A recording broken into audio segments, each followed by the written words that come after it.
Эфирда яңалыклар вакыты, студияда Лейсан Галиева, исәнмесез. Бүгінгі шығарылышның төп темалары.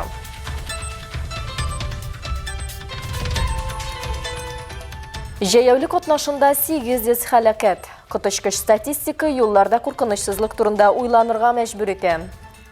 Төрлесе була, балалар да йөгереп чыга. Һәр мин шоферларны гына, конечно, виноват итмәсем, потому что пешеход та виноват була.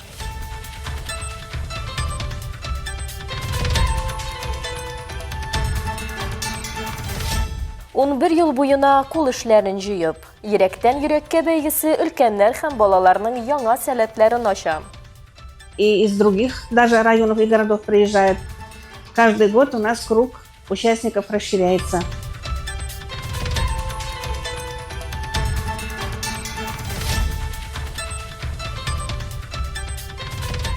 Татнефть компаниясенең кышкы кубогы Алабуга ат сөючеләрен җыйды. Минем Бонапарт хәзерге вакытта самый именно яраткан иткән ул бик яшь ат. Аның белән без пока что менә без бик перспективный ат ул.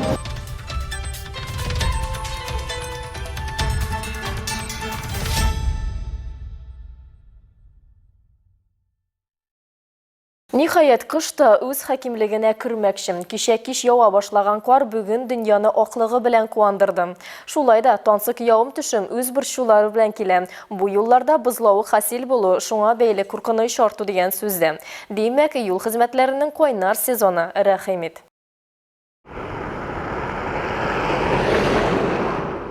Калабыз урамнарында бүген кар җыю өчен 18 берәмлек махсуслаштырылган техника һәм 23 эшче җәлеп ителгән. Моннан тыш идарәче компанияләрдән 150 урам себерүче дә кар көрәү белән мәшгуль.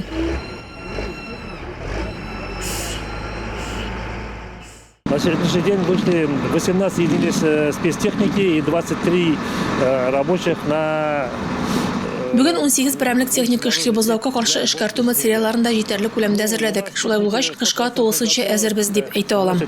Противогололедный материал тоже изготовлены полностью 100%. То есть мы все готовы на зимнее содержание.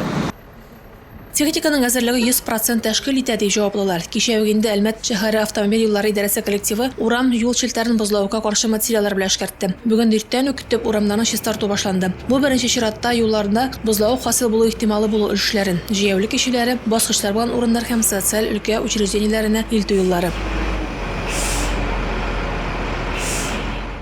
Мы утром выезжаем, до сейчас пик большие улицы проезжаем, потом мы делимся и расходимся на поперечные улицы, по два экипажа, по 3 экипажа. Есть у нас загородные дороги, как в сторону Мактамы, Тёщин-Язык, как в народе говорят, Урсала. Вот, мы стараемся утром охватить везде. Есть у нас еще парки-скверы, на которых работают техники, которые чуть меньше. Я думаю, там тоже успеваем. Хәзерге вакытта да юл хезмәтләре эшчеләре тукталыш павильоннарын һәм боҗраларны чистартуын дәвам итәләр. Радифа Нумадова, Александр Исаков, яңалыклар вакыты, Луч, Әлмәт телекомпаниясе. Дәүләт автоинспекциясеннән алынган мәгълүматлардан күренгәнчә, җәяүлеләрне бәрдерү очраклары юл транспорт һәлакәтләре арасында шактый зур урын били. 2024 ел башыннан Татарстанда 800дән артык шундый авария теркәлгән. Төрле авырлыктан тән җәрәхәтләре алу һәм кызганычка каршы үлем очраклары күзәтелә. Юл транспорт һәлакәтләре санын киметү максатыннан республикада, шул исәптән районнарда агымдагы елның 28 ноябреннән 27 декабренә кадәр оператив профилактик чаралары уздырыла. Ознакай урамнарындагы вазгыять хакында Эльмира Шәрифуллина сюжетында. Көннәр кыскара, төннәр озая. Бу кайчак була? Әлбәттә, ел ахыры декабрь була. Аның өстенә юлларда бозлавыклар да саклана. Шуңа күрә аеруча игътибарлы булырга кирәк. Машина йөртүчеләргә дә, җәяүлеләргә дә. Юллар хаталарны кичерми, хәлакәткә китерә. Ноябрь ахырында шәһәр урамында җәяүле катнашында булган очрак шуның бер дәлиле. Совсем недавно, 25 ноября. 25 ноябрь көнне Солтангалиев урамында баланы бәрдерделәр. Лада Гранта автомобилен йөртүче тротуар буйлап хәрәкәт иткән җәяүлеләргә өстенлек бирмәгән, хәлакәткә китергән. Медицина ярдәме күрсәткәннән соң кызны өенә кайтарып җибәрәләр. Сәламәтлегенә куркыныч янамый. Без серьезных травм обошлось. Аварияләрдә еш кына җәяүлеләр үзләре дә гаепле булып чыга. Юл аша җәяүле кичүеннән үтәргә кирәклеген күбебез белсә дә, кагыйдәләргә кул гына селтибез. Гомер буе Азнакайда яшим, миңа 61 яшь. 2 улым бар, алар Казанда яшиләр. Машина йөртәләр, алай Аллага шөкер, не нарушают, стараются не нарушать. Әйе, көн сайын иртән аларга бисмилләләр укып, сопутствующий сүзләр әйтәм, әйбәт булыгыз, кагыйдәләрне үтәгез дип. Төрлесе була, балалар да йөгереп чыга. Һәр мин шоферларны гына, конечно, виноват итмәсем, потому что пешеход та виноват була. ЮХИДИ бүлеге хезмәткәрләре рейдлар барышында юл кичүләрендә җәяүлеләргә өстенлек бирмәүче машина йөртүчеләрен һәм юл хәрәкәте кагыйдәләрен бозучы җәяүлеләрне ачыклыйлар. Җаваплылыкка тарталар, аңлату эшләре алып баралар. Везде можно переходить дорогу. Нет, нельзя, потому что там может не будет пешеходного перехода. Только по пешеходному переходу, да? Да, только можно. Ага, хорошо. А если светофор стоит, допустим, на какой можно ходить? Зеленый. Если горит, только для пешеходов. Дәүләт автоинспекциясе машина йөртүчеләрне җәяүлеләр кичүләрендә игътибарлырак булырга һәм тизлекне киметергә, җәяүлеләрне яктылыкны кире кайтара торган элементлардан файдаланып, юлны билгеләнгән урыннарда гына кичәргә чакыралар. Также водителям и пешеходам стоит помнить о том, что неукоснительное соблюдение ПДД должно соблюдаться, так как очень много совершается ДТП по республике. Илмира Шәрифуллина, Рөстәм Акбаров, Яңалыклар вакыты, Луч, Әлмәт телекомпаниясе. Әлемәт иҗтимагый үзәгендә «Елки 11» кинофильмының премьерасы булды. Бу картина алдагы өлешләрнең традицияләрен дәвам итә. Яңа ел алдыннан була торган тылсым һәм мөгъҗизалар турында сөйли. Бу яңа өлештә дә геройларның язмышлары бәйрәм көннәрендә бөтен ил буйлап кешеләрне берләштерү өчен яңадан үрелеп барачак. Киноның бер өлеше Колабызда төшерелде. Анда терек артисты Бурак Асчевит та геройларның берсен уйный. Артистның яраткан тамашачылары иҗади процессны күрергә теләп узган җәйдә Колабызга күпләп җыелган иде. Аңардан тыш кинода Дмитрий Нагиев, Ирина Пегова, Розиль Миникаев та төшкән проектны партнеры булып Татнефть компаниясе чыгыш ясый. Беренчеләрдән булып киноны Әлмәттә күрсәттеләр. Кино премьерасы кышның төп вакыйгасын көтеп алучылар белән тулы залларда узды. Прокатка кино 19 декабрьдә чыгачак дип белдерә оештыручылар. Больше 140 миллионов. И хотя территория России самая большая в мире, мы все же научились находить друг друга, беречь и любить. Иҗат дуслаштыра, иҗат илһамландыра. Әнә шуны исәптә тотып Колабыздан менә инде 10 елдан артык йөрәктән йөрәккә исеме астында кул эшләнмәләре бәйгесе уза. Анда физик мөмкинлекләре чикле олылар һәм балалар катнаша. Чираттагы конкурсантлар белән безнең иҗат төркеме танышып кайтты. Это вам огромное спасибо за тот весь труд, который вы совместно с участниками проводите. Ветеран үзәгендә йөрәктән йөрәккә декоратив гамәли иҗат бәйгесе инде 12нче кат уза. Анда катнашучылар саны артканнан арта барып, ул республика бәйгесе дәрәҗәсенә эреште. Бу хакта сәламләвендә үзәк директоры Кадрия Гыймаддинова да ассызыклады. Конкурс проходит именно в нашем центре, что могут принимать там участие и наши отдыхающие из города, и из других даже районов и городов приезжают. Каждый год у нас круг участников расширяется. Я желаю вам всем успехов. Бәйгенең оештыручысы Постройка плюс журналы редакциясе. Бу эштә үзәкнең хезмәт буенча инструкторы Венера Гарифуллина да зур өлеш кертә. По отзывам людей, Катнашучыларның фикере бу бәйгенең популяр булуы хакында сөйли. Елдан-ел анда катнашучылар арта. Без ел саен декоратив гамәли иҗатта яңа исемнәр ачабыз. Бу юнәлештә чикләр юк. Чикләр безнең баштагына димен мин. Ел саен җиңүчеләрне билгеләүдә кыенлаша бара бүген. новое искусство. На самом деле для такого искусства нет границ. Все границы у нас в голове, как я всегда говорю. И действительно, если посмотрев эти работы, можно сказать, творчество у нас необъятное, фантазия богатая. И с каждым годом сложнее и сложнее выбирать победителей. 2013 елдан бәйге кысаларында мөмкинлекләре чикләнгән кешеләр үз куллары белән төрле техникада иҗат иткән кул эшләнмәләрен тәкъдим итәләр. Аларның һәрберсе кабатланмас һәм йөрәк җылысы салынганлыгы күренеп тора ди оештыручылар. Точно знаю, что в любом благом деле, в любом труде, вот, который мы здесь видим, да, обязательно нужно и старание, и любовь, и желание, и самое главное, такое вот основ, наверное, это терпение. Потому что вот эти труды, которые здесь представлены, они действительно требуют много терпения. Быйыл бәйгедә 18 яшьтән алып 83 яшькә кадәрге 50-дән артык кеше катнашып, 70-тән артык эшләрен тәкъдим итте. Барлык катнашучыларга да дипломнар, истәлек бүләкләре һәм күчтәнәчләр тапшырылды. Мактаулы 3нче урынны Розалия Лукманова, 2нче урынны Екатерина Кущина яулады. Ивановлар гаиләсе җиңүче дип табылды.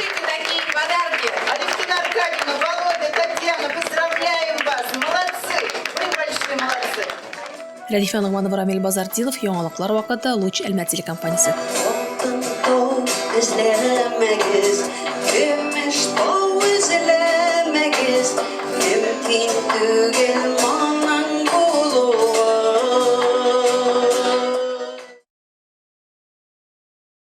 Фамилия Гаилә ял итү клубы үз эшен дәвам итә. Бу юлы Библионефть территориясендә узган остаханәдә катнашучылар үзләренең теләк карталарын булдырдылар. Кунаклар үзләренең хыяллары һәм омтылышлары турында сөйләштеләр. Акыллы киңәшләре белән уртаклаштылар. Шулай итеп, һәр карта уникаль шәхси тарихның аерым чыгалышы булды. Әйтергә кирәк, әлеге мастер-классларына Росмолодежь гранты җиңүчесе Эльзира Саврентьева оештыра.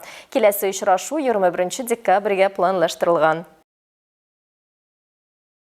Башка темаларга. Мирас спорт комплексында хөкемдарлар ярышты. Волейбол аша ныклы физик формада булырга тырышкан хокук сакчылары арасында мондый очрашулар даими уза. Бу юлы исә ул халыкара коррупциягә каршы көнгә багышланган иде. Халыкара коррупциягә каршы көрәш көненә багышланган волейбол турнирында Әлмәт шәһәр суды, җәмәгать хөкемдарлары, район башкарма комитеты командасы һәм Эчке эшләр министрлыгы ветераннары катнашты. Ярышта катнашучыларны Әлмәт суды рәисе Дәлгат Гаделшин, шулай ук районның физик культура, спорт һәм туризм идарәсе начальнигы Флорис Гарипов сәламләде. Барлык структураларда ачык һәм гадел эшләсен иде. Безгә мөрәҗәгать итүчеләр вакытында кирәкле җавапларын ала алсын. Мондый чаралар исә барыбызны да гаделлек яклы көрәштә берләштерсен иде дип телим. Правильный ответ и срок, чтобы такими вот спортивными мероприятиями мы всегда агитировали противодействие коррупции, как бы сплачивались между собой.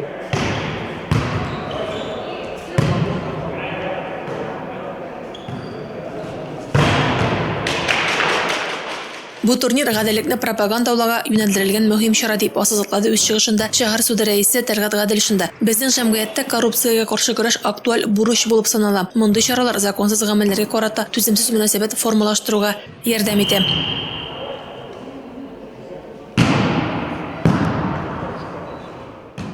Данное мероприятие, оно необходимо.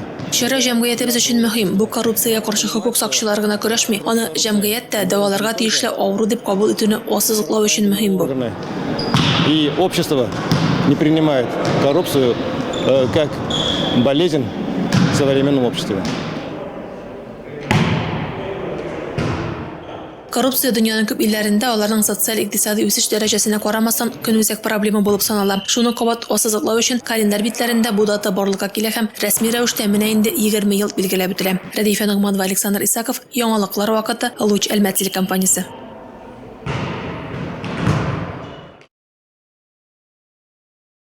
Алабугада ат спортын яратучылар өчен зур бәйрәм оештырдылар. Кентавр ат спорты мәктәбендә Татнефть компаниясенең кышкы кубогы дип исемләнгән ат спорты ярышлары узды. Аларны безнең төшерү төркемендә күреп кайттым. Сүз Алсу Нуриевага. Кентавр ат спорты мәктәбендә узган конкурс һәм атның йөрү осталыгы буенча уздырылган ярышларга Азнакай, Норлат, Яршаллы, шулай ук Татарстанның башка районнарыннан һәм Ульяновск өлкәсеннән 87 иң көчле спортчы җыелган иде. Чараны тантаналы ачу өлешенә җыелган кунакларда елдан-ел бу спорт төре республикабыз районнарына киңрәк таралуын билгеләп үтте.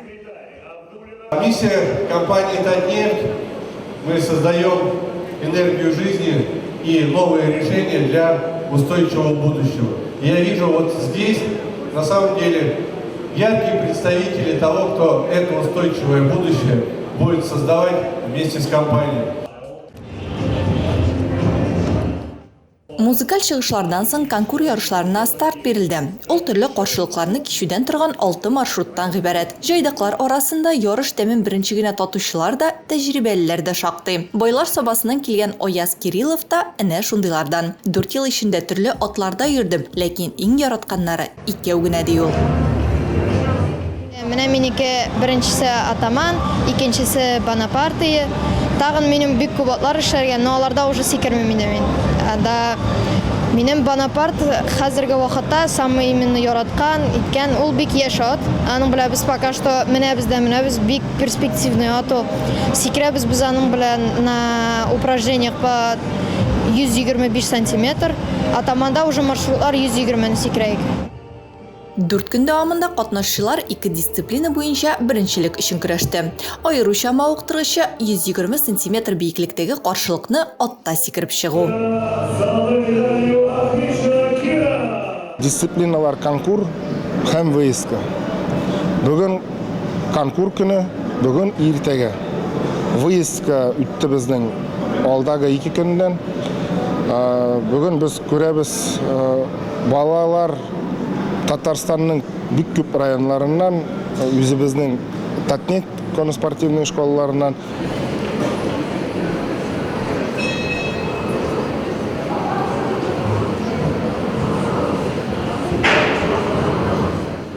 Ярышта әлмәтләр дә яхшы нәтиҗә күрсәтте. Араларында Полина Кулагина. Ул киләчәктә үз тормышын ат спорты белән бәйләргә тели. Я пришла в конноспорт в 7 лет. Ат спорты белән танышуым 7 яшемдә башланды. Барлыгы 8 ел шөгыльләнәм. Атларны бәләкәй чактан ук ярата идем. Уенчыкларым да һәрвакыт атлар булды. 7 яшь тулгач ат спорты дәресләренә язылдым. Дөресен әйткәндә, атлардан башка 2 көндә яши алмыйм. Киләчәктә дә тормышымны алар белән бәйләргә телим. И дальнейшую жизнь хочу связать с лошадьми. Җиңүчеләр һәм призерларны лаеклы кубок һәм медальләр белән бүләкләделәр. Алсу Нуриева, Александр Исаков, Яңалыклар вакыты, Луч Әлмәт телекомпаниясе. 5-7 декабрьдә Лениногорск шәһәрендә спорт көрәше буенча Татарстан беренчелеге узды. Анда үз көчләрен Әлмәт спортчылары да сынап карады. 18 яшькә кадәрге егетләр арасында Олимпия резервындагы спорт мәктәбе укучылары 7 призлы урын яулап кайтты. Араларында Ризван Магомадов, Әнәс Мирзоев һәм Руслан Болтабаев 3нче урын, Лев Петров 2нче урын алды. Арби Юсупов, Махам Хашиев, Салават Талипов исә беренче булдылар. Спортчыларның тренерлары Эдуард Гаджиев, Данил Корнилов, Гадел Сиражетдинов һәм Айрат Вәлиуллин. Бүгінгі шулар иде, мен Ләйсән Галиева һәм монтаж операторы Динара Цитинская сезнең белән сау булышабыз. Исән сау булыгыз.